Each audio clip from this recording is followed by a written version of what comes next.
In today's video, I'm going to teach you how to enter business expenses paid personally in Xero. This is a common scenario. You cover a business cost with your own money, maybe a subscription, supplies, or travel. And you want Xero to show that the business now owes you.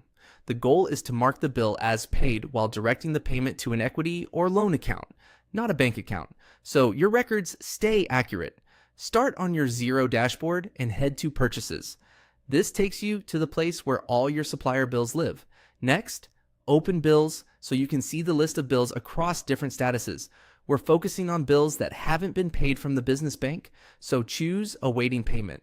This narrows the list to bills ready to be settled. Find and open the bill you personally paid. Double check the details match your receipt or invoice so you're confident you're recording the right item and amount. Now, choose Record a Payment. Instead of reconciling from the bank, you're telling Xero that this bill was paid by you. Enter the date. Paid is the actual date you used personal funds.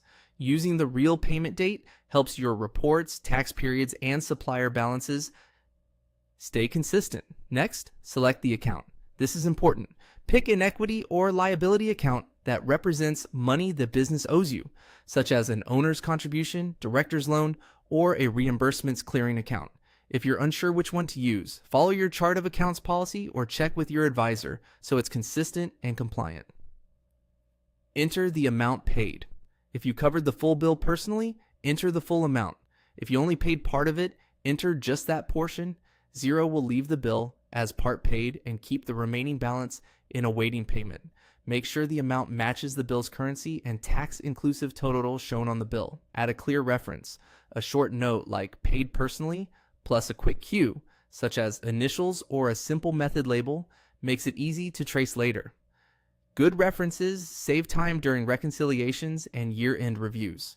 Finally, click Record Payment. The bill will move out of awaiting payment if fully settled, and the amount will appear against the account you selected, showing the business owes you. This keeps your supplier balances correct without touching the business bank. If you've recorded a partial payment, you'll see the remaining amount still due, ready to be paid later from the business. That's it. Quick, clean, and accurate tracking of expenses you covered personally, all within Xero.